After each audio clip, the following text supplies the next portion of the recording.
अस्सलामुअलैकुम नाज़रीन, programme fact matters के साथ मैं हूं सुजैन जहान खान। पाकिस्तान और अमेरिका के ताल्लुकात में हैरान कुल डेवलपमेंट्स देखी जा रही हैं। भारत को खित्ते का हेजीमन बनाने का ख्वाब देखने वाले भारतीय वजीर आजम नरेंद्र मोदी के तमाम ख्वाब मुसलसल चकनाचूर हो रहे हैं। अमेरिकी सदर डोनाल्ड ट्रंप ने पहले पाक भारत जंग के दौरान भारतीय जंगी जहाजों के गिरने की तस्दीक की तो अब गुज़श्ता रोज ये तक कह दिया कि कभी ऐसा वक्त भी आ सकता है कि भारत को पाकिस्तान से तेल इंपोर्ट करना पड़े। एक तरफ पाकिस्तान और अमेरिका के दरमियान तेल के हवाले से मुआहिदा तय पा चुका है तो दूसरी जानिब अमेरिका की जानिब से दुनिया भर पर लगाए गए टैरिफ्स के मामले पर भी भारत को मुंह की खाना पड़ी है। अमेरिकी सदर डोनाल्ड ट्रंप ने भारत पर 25% टैरिफ आयद किया है, जबकि पाकिस्तान के टैरिफ को 29% से कम करके 19% कर दिया है।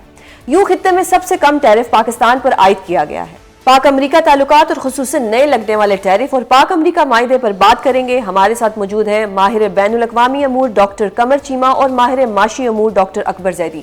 सब बहुत शुक्रिया आप दोनों का प्रोग्राम में अपना कीमती वक्त देने के लिए। अकबर सर, पहला सवाल आपसे करना चाहूंगी कि पाकिस्तान में जो ये तेल पर एक मुआहिदा होने जा रहा है अमेरिका के साथ, ये कितना इंपॉर्टेंट है पाकिस्तान की मैशत के लिए?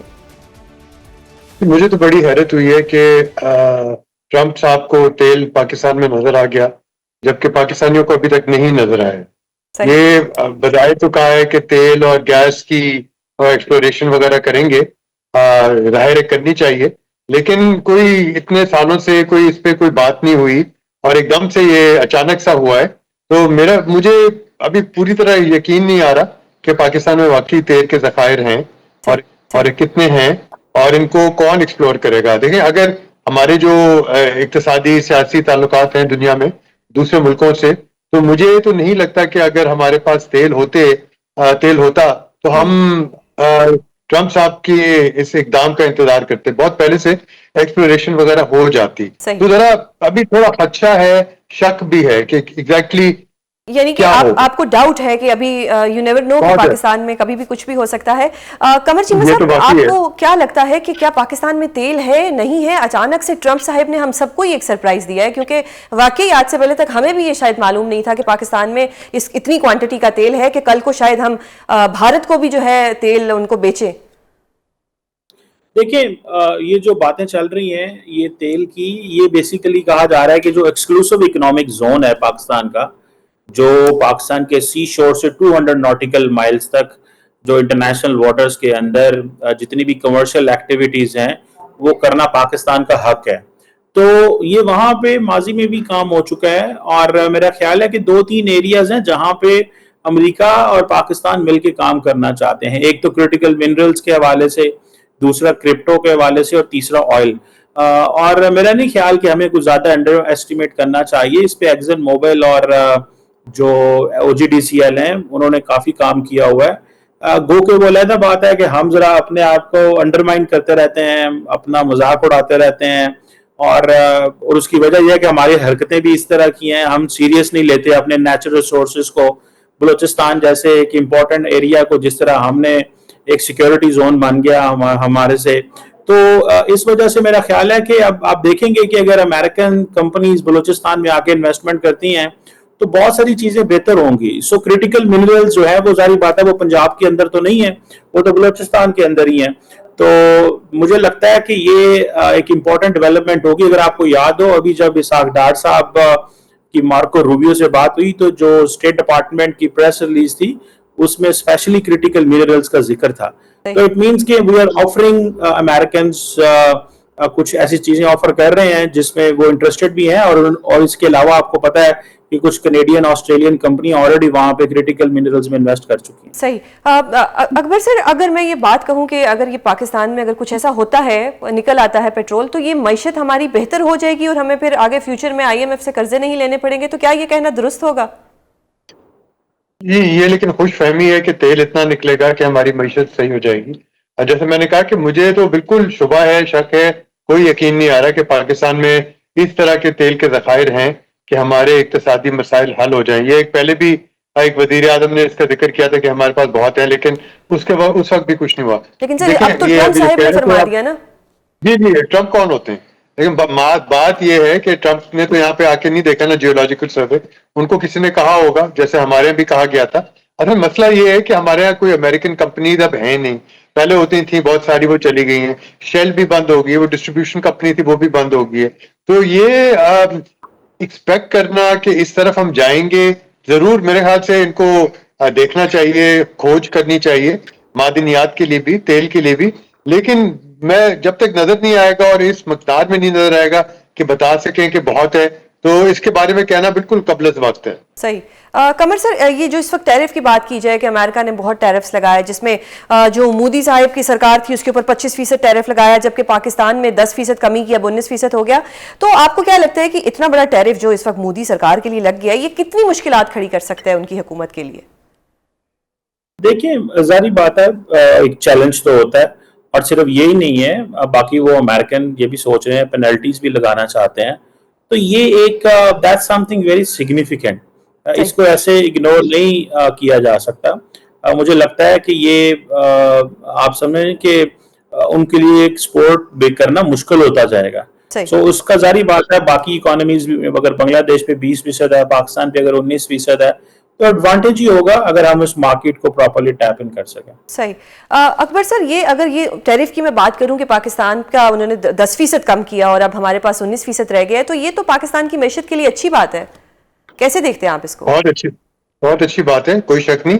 लेकिन हमारी कॉस्ट ऑफ प्रोडक्शन जो है, चीजों पे बिजली की रेट क्या है, हमारा जो है इंटरेस्ट रेट क्या है, ये कॉस्ट ऑफ बोरिंग वगैरह, हमारे यहाँ जो चीजें पैदा करने के लिए, एक्सपोर्ट करने के लिए, वो बहुत महंगी हैं। ये बात आपकी सही है कि हमारी, मेरे ख्याल है कि अपैरल एक्सपोर्ट्स जो हैं, टेक्सटाइल एक्सपोर्ट थोड़ी सी बढ़ेंगी, यकीनन बढ़ेंगी।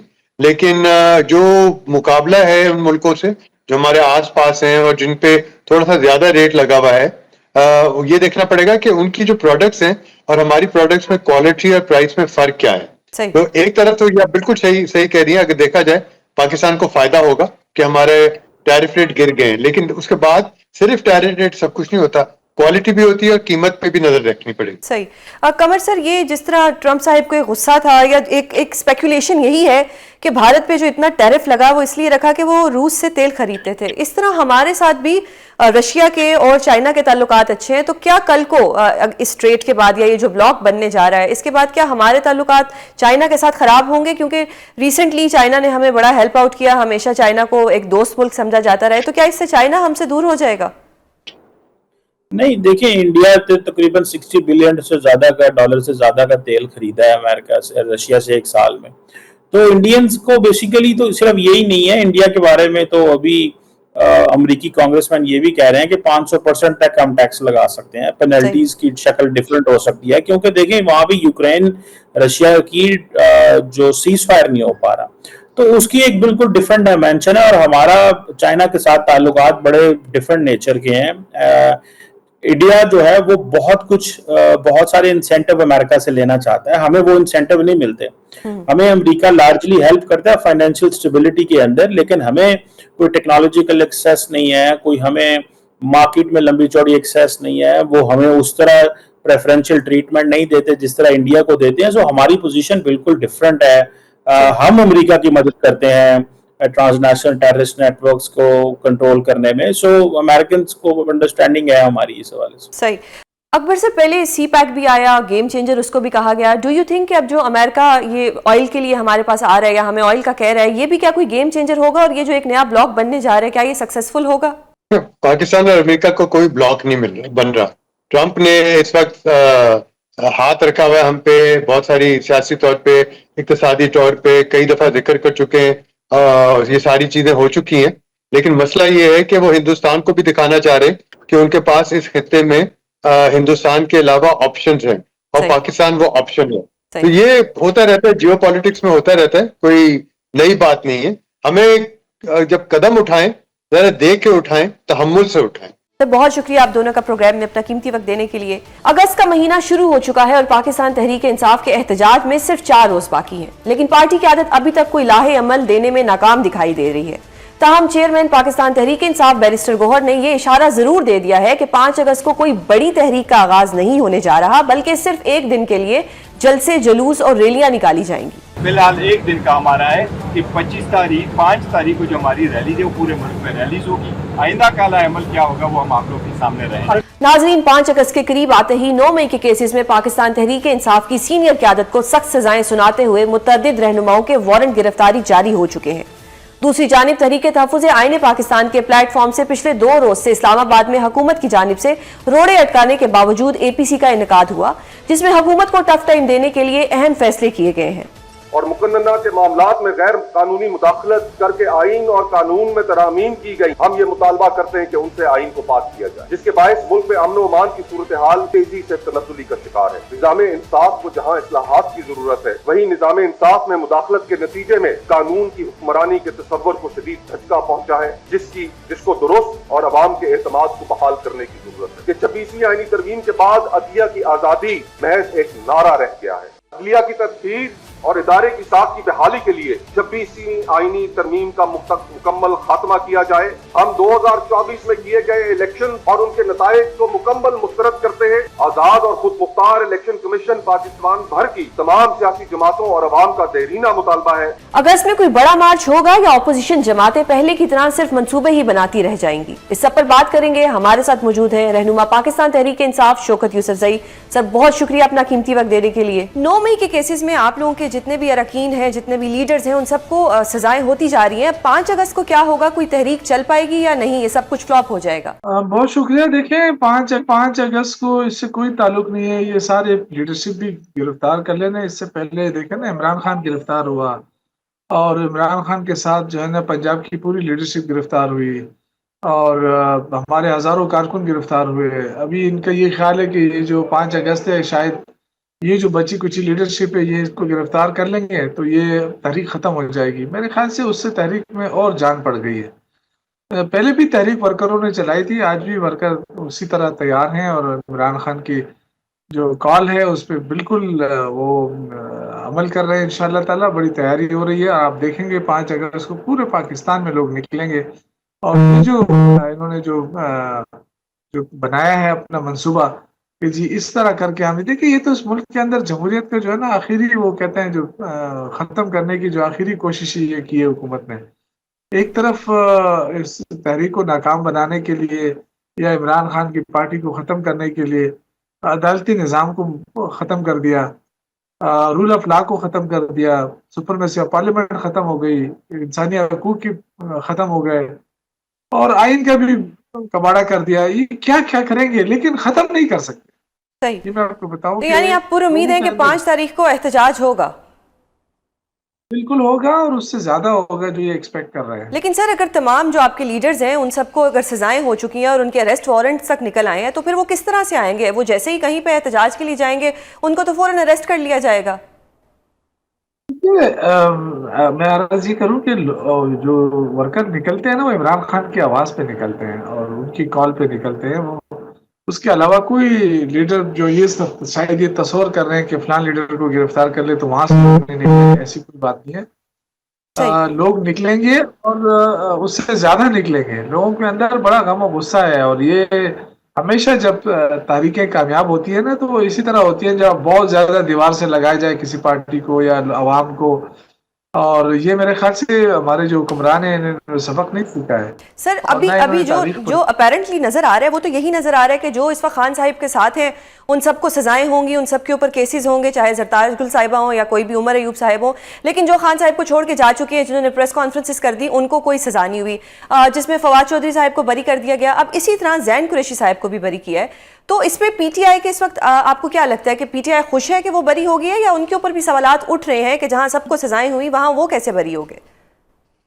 ये तो जो अदालती निज़ाम है ना, वो खुद इस पर सोचे कि बहुत बड़ा मजाक उड़ाया जा रहा है, अदालती सिस्टम का मजाक उड़ाया जा रहा है और वो खुद मजाक बन रहे हैं।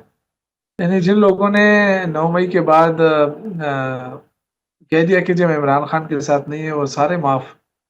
बहरहाल देखें, ऐसा नहीं है कि हम ये कहें कि जी 9 मई जो हमने पार्टी ने कोई प्लान करके किया है या कोई इस तरह किया है, बिल्कुल गलत है। कोई प्लान नहीं किया पार्टी ने, ये हुआ है, इस पर अफसोस, बिल्कुल अफसोस है, नहीं होना चाहिए था। क्योंकि अगर हमारी फौज है, हमारे सिक्योरिटी इदारे हैं, तो हम तो हमारे देखें ना दुश्मन चारों तरफ से पाकिस्तान घिरा हुआ है, तो हम कैसे अपने फौज को और अपने उसको कमजोर कर सकते हैं? सही। तो जो कुछ हुआ अच्छा हुआ, लेकिन इसका ये मतलब नहीं है कि अब आप जो है ना आपने ठान लिया कि अब इस पार्टी को खत्म करना है, और अवाम अब 80% लोग इमरान खान के साथ है, क्या इन सबको खत्म करना चाहते हैं? सही। सर, आपने कहा कि ये तो पार्टी में फूट डलवाने के लिए या ये पार्टी को ख़त्म करने के लिए ऐसी कोशिशें होती हैं, लेकिन अगर देखा जाए तो पीटीआई के लिए कल एक बड़ा स्याह दिन था कि आप लोगों के जो जितने भी कारकुनान हैं, लीडर्स हैं, उन सबको डबल जेपर्डी हुई। सरगोदा की अदालत ने अलहदा से उन्हें सजा दी, फिर जो फैसलाबाद की अदालत है वहाँ से अलहदा उन्हें सजा हुई। तो एक बड़ा स्याह दिन था कल पीटीआई के लिए। लेकिन ऑन द अदर हैंड आपकी एक सेनेटर जो कल मुंतखब होती हैं, उनको हार पहनाए जाते हैं, बड़ी टिकटॉकें बनती हैं। आप बेहतर बता सकते हैं कि उनकी पार्टी के लिए क्या खिदमात है। तो आपकी अपनी पार्टी के अंदर अगर इस तरह की पोजीशन है कि आपके लीडर्स को सजाएं हो रही हैं, ऑन द अदर हैंड दूसरे जो लोग हैं उनको हार पहनाए जा रहे हैं, तस्वीरें अपलोड की जा रही हैं, तो पार्टी तो खुद ही कंफ्यूज है कि पार्टी ने करना क्या है। देखिए, ये तो चलता रहता है, ये सियासत है, सियासी एक्टिविटीज हैं, ये होता है। अगर हुकूमत ज्यादा जुल्म ज्यादती कर रही है तो कल उनको भी भुगतना पड़ेगा। देखिए, ये तो वो तमाम लोग जो जमहूरियत पर यकीन रखते हैं, या वो पार्टियां जो जमहूरियत के लिए स्ट्रगल करती आई हैं, उनको सोचना चाहिए सर अगर जो कुछ तहरीक इंसाफ के साथ हो रहा है कल किसी और पार्टी के। बिल्कुल, वो तो ये तो सब माजी में भी होता रहे, आगे भी होगा। लेकिन अगर हाइपोथेटिकली एक मिसाल के तौर पर अगर इनकी तो यही डिमांड है कि जी खान साहिब माफ़ी मांगेंगे तो सब चीज़ें ठीक हो जाएंगी, अगर हाइपोथेटिकली सही, अगर खान साहिब ये कह दें कि क्योंकि मेरे जो अरकान हैं या मेरे लीडर्स हैं या मेरे जो मुल्क के लोग हैं उनको तंग किया जा रहा है, इसलिए हम 9 मई पर माफ़ी मांगते हैं, क्योंकि जुडिशल इनको जो कहा जुडिशल कमीशन बनाने का वो तो कहा नहीं, सीसीटीवी फुटेज भी सामने आई नहीं। अगर खान साहिब अपनी आवाम के लिए, अपने नौजवानों के लिए, अपने लीडर्स के लिए कह दें तो इसमें हर्ज क्या है?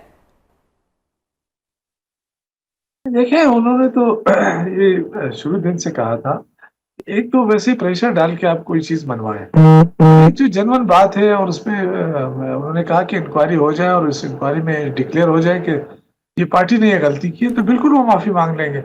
और ये तमाम लीडरशिप ये कहती है चले आइए। लेकिन बहरहाल देखिए, ये तो जाहिर है खान साहब इस तरह के फैसले कर सकते हैं, हम तो इस पे मैं तो नहीं सोच सकता कि सही। तो सर अब पीटीआई असेंबलियों का बायकॉट करेगी, क्या करेगी? ये भी पार्टी फैसला करेगी। देखिए, हालात हम तो नहीं चाहते कि मुल्क के हालात खराब हो, इसलिए कि मुल्क ऑलरेडी देखिए ना 77-78 हजार अरब पे कर्जा चला गया है।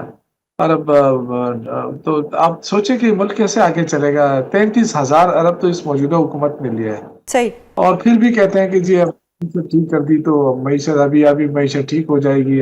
कहाँ ठीक हो जाएगी यार? न चीनी आप मारी जा रही है, न चीनी माफिया को आप कंट्रोल कर सके हैं, ना पेट्रोल डीजल को आप लगाम दे सके हैं।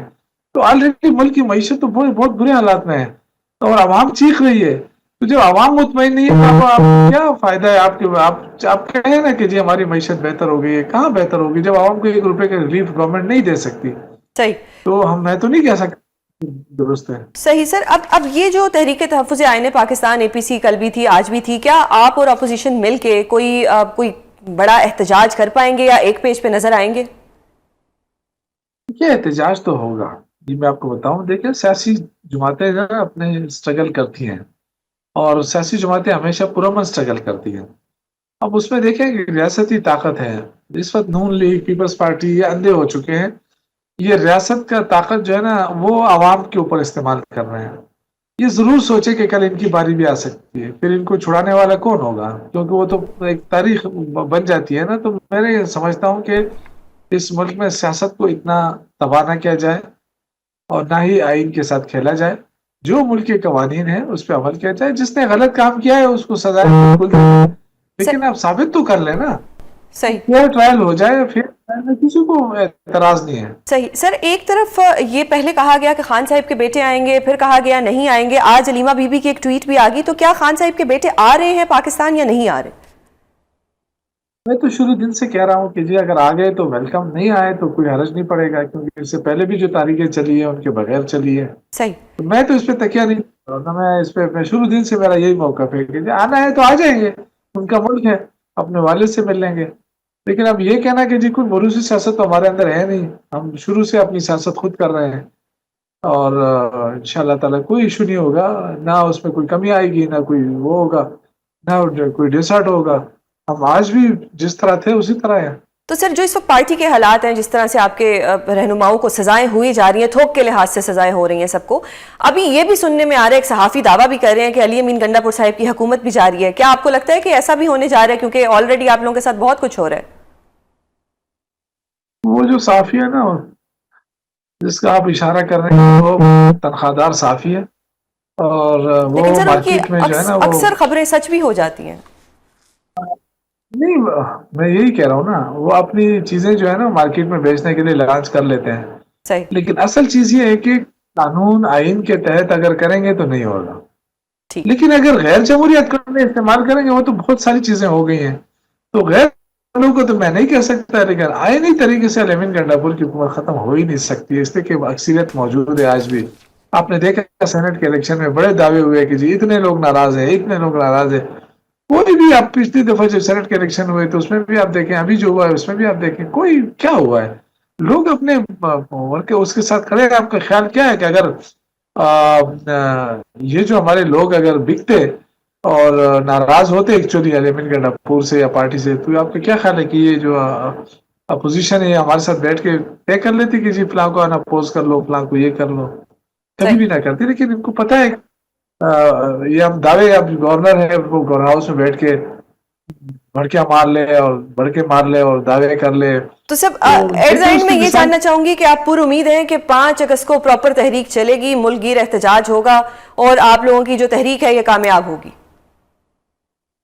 मैं आपको सच बताता हूँ, हमारे पार्टी के अंदर जो लीडर है ना, लीडर आप जिसको आप लीडर कहते हैं, उनकी कोई अहमियत नहीं है, लीडर की कोई अहमियत नहीं है इस वक्त। देखिए, लीडर एक इमरान खान है, बिल्कुल, और लोग इमरान खान के लिए निकलते हैं, तो मैं नहीं समझता कि कोई लीडर गिरफ्तार हुआ है तो इमरान खान के लिए लोग नहीं निकलेंगे। मैं तो कहता हूँ हो सकता है उससे ज्यादा निकले, लेकिन ये ठीक नहीं है। जिस थोक के हिसाब से हमारे लीडर्स को सजाएं हो रही हैं, ये अच्छी तारीख रकम नहीं हो रही। सर, ये इससे मुल्क के अंदर सजाओं की बात आपने की, तबाही है। एक आखिरी सवाल करना चाहूंगी कि 26 नवंबर को पीटीआई के साथ जो हुआ, आज तक आपकी जमात उस पर एफआईआर नहीं कटा सकी। आप लोगों के वकला जाते हैं, गौहर साहब जाते हैं, डेट लेके आ जाते हैं, आप लोगों की एफआईआर नहीं हुई, लेकिन आप लोगों के जो 50 बंदे थे उनके अरेस्ट वारंट जारी हो गए। ये क्या हो रहा है? आप लोग खुद डिले कर रहे हैं? क्या रीजन होता है कि आप लोगों की एफआईआर ही नहीं कट रही? जी देखें, ये तो कानून का जो मजाक है ना, वो है ना। लेकिन सर, थोड़ा सा नॉन सीरियस एटीट्यूड तो आपकी पार्टी ने भी इसमें प्ले किया है। देखिए, अगर किसी ने किया है तो अल्लाह उसको हिदायत दे, मैं क्या कह सकता हूँ, लेकिन मेरा ये ख्याल है, और जहां तक मेरे इल्म है, कि बहुत सारी चीजों में हमारी बात ही नहीं सुनी जाती है।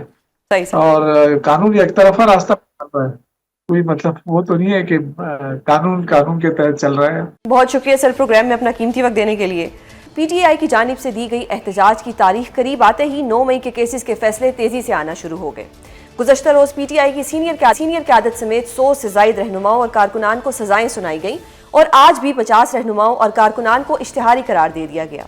अदालतों से आने वाले ये फैसले कितने अहम हैं और इनका मुस्तकबिल क्या होने वाला है, इस सब पर बात करेंगे। हमारे साथ मौजूद हैं कोर्ट रिपोर्टर्स जुल्करनैन इकबाल और तैयब बलोच। बहुत शुक्रिया आप दोनों का प्रोग्राम में अपना कीमती वक्त देने के लिए। तैयब सर, आपकी परमिशन से आपसे पहला सवाल करना चाहूँगी कि ये जो 5 अगस्त को एक एहतजाज होना था, उससे पहले दर्जनों के लिहाज से पीटीआई के जो अरकान थे, लीडर्स थे, उन सब की गिरफ्तारियाँ हो गई, केसेस में डबल जेपर्टी होगी। सरगोदा की अदालत ने भी उन्हीं के खिलाफ फैसला दिया, फिर जो फैसलाबाद की अदालत थी उन्होंने भी। तो आप तो कोर्ट रिपोर्टिंग कर रहे हैं, ये डबल जेपर्टी है, इसको किस तरह से देखते हैं कि ये क्या हो रहा है? क्या अदालतों में पहले कभी ऐसा हुआ है जो इस दफ़ा हो रहा है? देखिए, बहुत सी अनहोनी चीज़ें अब हो रही हैं जो पहले कभी नहीं होती थी। मसलन एक नाम अहमद चट्ठा का है, वो बैक वक्त लाहौर में भी मौजूद थे, वो बैक वक्त फैसलाबाद, मियांवाली, सरगोदा, इन तमाम एरियाज में मौजूद रहे कि उन्होंने सारी कार्रवाइयाँ की। वो हर जगह उन्होंने तोड़फोड़ की, हर जगह उन्होंने आग लगाई, हर जगह उन्होंने साजिश की। अब जज साहब को कम से कम ये देखना चाहिए था कि कम से कम ये मैं देख लूँ कि किन लोगों को कहाँ सजा हुई है, किन की कहाँ मौजूदगी साबित हुई है। अब आप पंजाब गवर्नमेंट के जो प्रोसिक्यूटर्स हैं उनको अपने सामने बिठा के सिर्फ ये पूछ लें कि अहमद चट्ठा लाहौर में था, फैसलाबाद में था, या सरगोदा में था, या मियांवाली में था, तो वो शायद इसका आपको भी जवाब ना दे पाएं कि हमने इनकी मौजूदगी असल में डालनी कहाँ पे। ठीक है, मतलब ये कंफ्यूजन है। अब अच्छा, सजाएं हो गई, सजाएं तो हो गई, सजाएं होनी थी, ट्रायल से तो सजाएं होनी थी, सजाएं हो गई हैं। साथ ये देखें, जिनको सजाएं नहीं हुई उनको 5 अगस्त से पहले वॉकेंट से जो थाने का केस था, एटीसी पिंडी ने आज उनके वारंट जारी किए जिनकी सजाएं नहीं हो सकी थी। कल इस्लामाबाद के अबू हसन जुल्करनैन साहब ने वारंट जारी कर दिए थे और 4 अगस्त तक एक और फैसला भी आने वाला है। अब वो क्या फैसला होगा? वो लाहौर से भी एटीसी से आ रहा है, 9 मई का ही फैसला आ रहा है। इन्हीं से हम लोगों को या कोई नए? इन्हीं से हम लोगों को, इन्हीं को बार बार सजा दी जाएगी। ठीक है, मतलब एक, आप खुद भी वकील हैं, एक जज साहब ने तो यहाँ तक लिख दिया कि जी क्योंकि इनका ताल्लुक पाकिस्तान तहरीक इंसाफ से है, सरगोदा के जज साहब। हाँ जी, नहीं ये इन्होंने भी लिखा है, फैसलाबाद वालों ने भी अच्छा, साहब दादा हामिद रजा के वाले से लिखा है। बड़ी इंटरेस्टिंग बात है, हामिद रजा साहब के वाले से लिखा है कि जी ये क्योंकि पीटीआई एफिलिएशन इनकी पीटीआई इनका इत्तेहाद है पीटीआई के साथ, और इस वजह से भी ये उस जुर्म के शरीक बनते हैं। अच्छा, हामिद रजा साहब ने भी ये प्ले ली कि मेरी तो मैं वहां पे मौजूद नहीं था मौके पे, उन्होंने कुछ लोगों की सीडीआर पे ये जज साहब ने कह के बिलीव किया कि अरे जियो फेंसिंग में तो बहुत से लोग आते हैं, लाजमी नहीं सारे मौके पे मौजूद हों, तोड़फोड़ कर रहे हों। यही बात हामिद रजा की नहीं मानी गई, दूसरों की मान ली गई। सही, एविडेंस सेम था। अच्छा, कुछ लोगों की हद तक गवाही मान ली उन्होंने कि उन्हीं गवाहों की, जब वो कह रहे थे ये मौजूद थे वहां पे, हमने खुद इनको शिनाख्त किया, लेकिन वो कहते नहीं जी ये तो वहां से गुजर रहे थे, जैसा हमने कहा जी डाउटफुल है। उसी गवाह की बाकी बातें उन्होंने मान के सजा दे दी। तो ये तो जब एक गवाह की आप एक हिस्सा उसको डिसबिलीव करते हैं तो पूरा का पूरा एविडेंस डिस्कार्ड हो जाता है। ठीक है तैयब सर, ये तो पीटीआई वाले इंतशारी टोला, तो जितनी इनका बंदा इनको बुरा कहे वो कम है, लेकिन जो कुछ अदालती जजमेंट्स हैं जैसे फॉल्सिस इन यूनो, फॉल्सिस इन ओमनीबस, PLD 2019 सुप्रीम कोर्ट 5-7, जो ये कहती है कि अगर एक गवाह भी झूठ कह रहे हैं तो बाकी मतलब सारे जितने भी गवाह हैं वो सारे झूठे हैं। अब यहाँ पे जो एक गवाह है, जो एक पुलिस अफसर साहिब है, जो किसी टेबल के नीचे छुप जाते हैं, वो उस दिन ड्यूटी पे भी नहीं है। अच्छा, फिर एक ट्वीट है कि जिसमें ख्याल कास्त्रो साहिब के ऊपर ये उन्होंने कहा है कि FIR में 10 मई 2023 को फैसलाबाद ISI के दफ्तर पर उन्होंने हमला किया। बाद में पता लगा कि वो सेम डे फैसलाबाद की जेल में थे, तो गवाह तो झूठा पड़ गया। अब अगर गवाह झूठा पड़ गया, इन्हीं गवाहों की इसकी गवाही के ऊपर इन सबको लेके सजाएं सुना दी है 10-10 साल, वो भी सप्लीमेंट्री स्टेटमेंट पे भी सरताज गुल को 10 साल की सजा सुना दी। ये कभी हमने अदालतों में देखा नहीं, हम तो इन्हीं केसेस की बुनियाद पर रिलीफ लेते हैं। बिल्कुल, ये जो कुछ हो रहा है कि इसमें तो जब डिटेल जजमेंट्स आएंगी, रीजंस होंगी, चीज़ें होंगी तो ही पता चलेगा, लेकिन इसमें बहुत सारे लकूनाज भी हैं। अभी जजमेंट्स में बहुत सारी चीज़ें ऐसी हैं, चूँकि ये ट्रायल कोर्ट है, इसने आगे जाना है, हाई कोर्ट में आना है, फिर सुप्रीम कोर्ट में भी आना है, तो इसमें जो गलतियां हैं, जो चीज़ें हैं, वो करेक्शन हो जाएगी, उसमें इतना मैटर नहीं है जब इसको हायर कोर्ट्स देखेंगी। लेकिन इसके साथ साथ एक चीज़ तो है, जो 9 मई हुआ तो उससे तो इनकार नहीं है, और 9 मई जिस तरीके से प्लान हुआ, जिस तरीके से हुआ, उसमें देखें अभी अगर हम पुलिस वालों की ये जो एविडेंसेस हैं कि उन्होंने चक्री वाले मकाम पे और वो सारा कुछ देखा, खान साहब जो है वो अपने जो वो थे लीडर्स थे, अब ये सारे लीडर्स मोस्टली क़यादत है ना, और भी दीगर कारकुन और वो सारे शामिल हैं, लेकिन मेन जो नाम आ रहे हैं वो लीडर के आ रहे हैं, और मुख्तलिफ लेकिन उन लीडर्स के नहीं जिन्होंने प्रेस कॉन्फ्रेंस कर दी, उनके नहीं आ रहे, वो बरी हो रहे हैं। हाँ, इसमें ये ज़रूर है, लेकिन उसमें अब देखें बात सिंपल सी बात है, उन लीडरों के भी बयानात अगर आप सामने रखें तो वो जब नेशनल प्रेस क्लब के अंदर प्रेस कॉन्फ्रेंस का एक मुहिम चली थी, डेली बेसिस पे वहाँ पे प्रेस कॉन्फ्रेंस हो रही थी, तो उनमें वो ये चीज़ मान रहे थे कि जो तहरीक इंसाफ की सेंट्रल एग्जीक्यूटिव कमेटी का इजलास हुआ था, उसके अंदर ये पूरी मनसूबाबंदी हिकमत अमली तय की गई थी और खान साहब ने तय की थी। ये इन्हीं के बयानात से ये चीज़ें तय हुई, वो नज़र आई ना कि किस तरीके से अगर मुझे गिरफ्तार किया गया तो आपने क्या कुछ करना है। और देखिए पंजाब के अंदर 35 फौजी इंस्टॉलेशन पे अटैक हुए, इसी तरीके से खैबर पख्तूनख्वा में हुए। और फिर देखें आपका, मेरा एक सवाल है, ठीक है आपका एस्टेब्लिशमेंट से मसला है या हो सकता है, सियासतदान है करते हैं, मैं आपको एक कोट जो है वो करना चाहूँगा बेनज़ीर भुट्टो शहीद को। आपको पता है कि जुल्फ़कार अली भुट्टो को शहीद किया गया तो उसमें एस्टेब्लिशमेंट ज़ियाउल हक बराह रास्त मुलव्वस थे ना, तो बीबी शहीद का कानवाय गुजर रहा था किसी कंटोनमेंट एरिया से, तो वहाँ पे जो है वो उनके वर्कर्स ने कहा कि बीबी अगर आप कहें तो हम इनकी तो ईंट से ईंट बजा देंगे। तो बीबी शहीद ने कहा कि नहीं, ये मेरे मुल्क की फौज है और हमने इनका दिफा मजबूत करना है, ना कि हमने इनको लेट डाउन करना है। कहता है कि फौज भी मेरी है, मुल्क भी मेरा। अच्छा, तो इमरान खान अगर फौज को फौज समझता, उनका इख्तिलाफ हो सकता है, लेकिन फौजी इंस्टॉलेशन पे तो अटैक ना होते। आज तक पाकिस्तान के मॉडर्न वर्ल्ड की हिस्ट्री में किसी भी मुल्क में आप देख लें कि पॉलिटिकल एजिटेशन में यहां तक नहीं गया कि अपने ही दिफाई इदारों को उन्होंने कमजोर किया। सबसे अहम मैं बात जो करता हूं, मियां वाली एयरबेस पे अटैक क्यों हुआ, वजह यह है कि अभिनंदन मियां वाली एयरबेस जो है वो इंडिया के उस पे था और वहां से अभिनंदन के त्यारे गिराए गए थे। 9 मई 2023 को तरीके इंसाफ फितना फसाद करती है और 9 मई 2025 को मोदी बराह रास्त आ जाता है। सही, ठीक हो गया। अब CCTV भी नहीं आई, जुडिशल कमीशन भी वो पिटते रह गए कि जुडिशल कमीशन बना दे। लेकिन अगर मैं माजी की बात करूं, इवेंट से तो इनकार नहीं है, इवेंट से इनकार नहीं है। क्या इमरान खान साहब को रिलीफ मिलेगा? तैयब सर आपसे इसका जवाब जानना चाहूंगी कि 9 मई से पहले भी इस तरह का एक सबकी जाने दांव पे लगी, कई 9 मई हुए, लेकिन 9 मई इस वक्त बहुत ज्यादा हाईलाइट हो गया ना। तो अब क्या होगा, खान साहब को कोई रिलीफ मिलेगा या नहीं? देखिए, रिलीफ अगर खान साहब अभी भी जो बात कही जाती है बार बार, आप देखें कई सीनियर सहाफ़ी जो खबर कम देते हैं, पैगाम रसानी का काम ज्यादा कर रहे हैं, तो उनके पैगाम सही भी साबित होते हैं? नहीं होते हैं, वो कॉलम्स के जरिए और अपने वीडियोस के जरिए, प्रोग्राम्स के जरिए बता रहे हैं कि खान साहब ये कर लें तो ये हो जाएगा, अगर खान साहब ये कर लें तो ये हो जाएगा। अब बात यह है कि अगर खान साहब ने वही कुछ करना है, वो तो खान साहब डिसाइड करेंगे उन्होंने क्या करना है। मैं एक चीज आपको फैसलों की बात हो रही है तो उसे हाईलाइट करना चाहूंगा। लाहौर वाला फैसला देखें, उसमें जो आईओ है, आईओ साहब से ये पूछा गया कि ये जो 2 मरकजी गवाह जिन्होंने जुबान पार्क में बैठ के सारी आपको रिपोर्ट किया, जो मरकजी गवाह, एक हसाम है गालिबन, एक खालिद है, उन दोनों साहिबान की जुबान पार्क की मौजूदगी का क्या सबूत है आपके पास? उन्होंने कहा जी कोई एविडेंस नहीं है। पूछा कि जुबान पार्क की सीसीटीवी फुटेज है कि ये दोनों अंदर गए? उन्होंने कहा नहीं। अच्छा, मजे की बात, वो 3 दिन वो लोग अंदर रहे, वो तो ये कोर्ट रिकॉर्ड कह रहा है जरा में जो उनसे बातें हुई हैं, 3 दिन वो अंदर रहे, 3 दिन उनके पास, दोनों के पास मोबाइल भी नहीं थे, मोबाइल थाने में मरर को देके गए। तो एक तो छुट्टी पे भी थे उस दिन, छुट्टी पे इस तरीके से थे कि उनकी ड्यूटी थी थाना शादमान में, जो ऑन रिकॉर्ड है, जो उन्होंने अपनी ड्यूटीज पेश की हैं, लेकिन वो थाना रेस कोर्स की हदूद में वाकई उधर वहां गए हुए थे।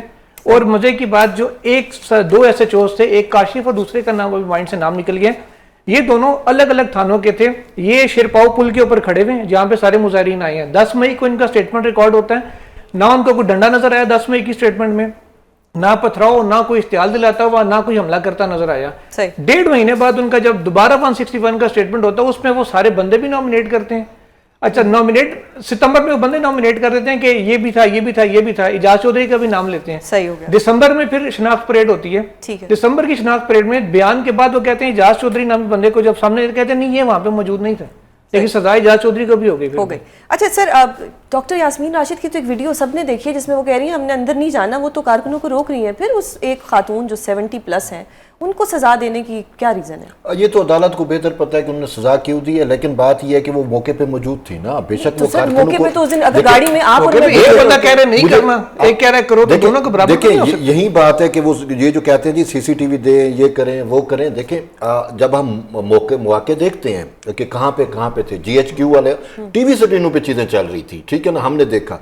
यास्मीन राशिद की आपने बात की, वो वहां पे देखें वो खतून है, उसकी और भी चीजें ऐसी सामने आई हैं कि वो मतलब है कि वो एजिटेशन से बचाव चाहती हैं। मुख्तलिफ ज़मान पार्क में भी बहुत सारी चीज़ें थी, जब एजिटेशन हो रही थी, चीज़ें हो रही थी, तो वो कारकुनों को रोक भी रही थी कि नहीं हमें इस सीमा नहीं जाना चाहिए, हमें कानून नाफिज करने वाले इदारों के साथ मुठभेड़ नहीं करनी चाहिए। वो उनका एक इस टाइप का किरदार है, तो वहाँ पे वो रोक रही थी, लेकिन इवेंट तो हुआ, उनकी मौजूदगी भी साबित हुई ना वहाँ पे। और वो इमरान खान ने ही ये चीज़ें तय की थी कि जब मेरी गिरफ्तारी है आपने ये करना है। और लीडर बेचारे मजबूर होते हैं, ये जो ऊपर से क़यादत कह देती है तो जो नीचे वाली क़यादत होती है वो मजबूर हो जाती है उसके अहकामात को बजा लाने में।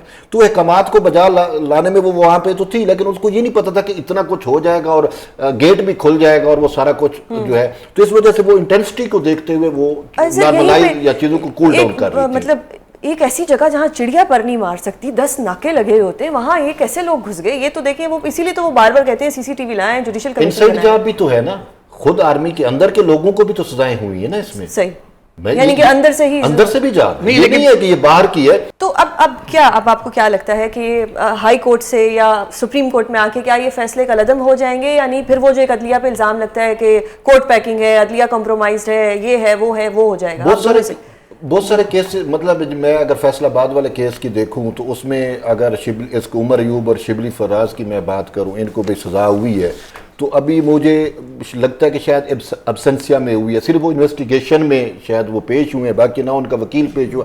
तो ये वो चीज़ें जब हाई कोर्ट में आएंगी तो वो इसको रिमांड बैक हो सकता है। तो बहुत सारे केसेस ऐसे हैं जो लकूनाज होंगे। साहब जरा स्पीडी जस्टिस हुआ आपके सामने है, जो 4 माह का टाइम दिया। जस्टिस कहेंगे इसको? जस्टिस कहना दुरुस्त होगा? तो मैं तो कहूंगा कि ये जस्टिस हो रहा है, मैं तो कहूंगा इससे भी ज्यादा जस्टिस होना चाहिए था। देखिए 2 साल हो गए हैं इस मामले को, जो कुछ पाकिस्तान के साथ हुआ, जो पाकिस्तान के इदारों के साथ हुआ, तो ये जो कुछ हो रहा है मुझे तो कम लग रहा है। तो अगर सीजन 2 आएगा तो ये केसेस खत्म हो जाएंगे और दूसरों पे केसेस हो जाएंगे। ऑब्वियसली मुझे एक बात बताएं, एक तरफ सुप्रीम कोर्ट कहती है और लॉ मिनिस्टर पार्लियामेंट में बोलते हैं, हाई कोर्ट पॉलिसी दे देती है इस्लामाबाद हाई कोर्ट कि जो फर्स्ट कम फर्स्ट सर्व, जो अपील पहले आई है वो पहले लगेगी, बाद वाली बाद में लगेंगी। इन ATCs में सैकड़ों केसेस पेंडिंग पड़े हुए एक अदालत में, उन सबको पुराने 20-20 साल पुराने केसेस को छोड़ के आपने 4 महीने की डायरेक्शन दी कि जिनको करें। अच्छा, इनको सजा दे दी, उसके बाद आपने पॉलिसी दे दी कि अपीलें टाइम पे फिक्स होंगी, यानी कि 2-2 साल बाद जाके इनके नंबर आएंगे अपीलों के, बाद में वो बरी भी हो जाए तो 4 साल वो जेल में गुजार चुके होंगे। सही, तो ये तो वो हो गया ना, जस्टिस डिलेड जस्टिस डिनाइड। पहले तो देखिए, पहले ये सरेंडर करें, अपील बाद में आएगी। अभी तो सरेंडर ही नहीं कर रहे, जिनको सजाएं सरेंडर करेंगे तो जाहिर बात है ऑब्वियसली वो अपील होगी तब जब सरेंडर होगा। सही सर, बहुत शुक्रिया आप दोनों से, मैंने बहुत सीखा है, काफी आप लोगों को कोर्ट रिपोर्टिंग करते हुए देख रहे हैं और हमेशा कुछ ना कुछ सीखने को मिलता है। बहुत शुक्रिया, आपने प्रोग्राम में अपना कीमती वक्त दिया। नाज़रीन, प्रोग्राम का वक्त खत्म होता है, कल आपसे दोबारा मुलाकात होगी, अपना बहुत ख्याल रखिएगा, अल्लाह हाफिज।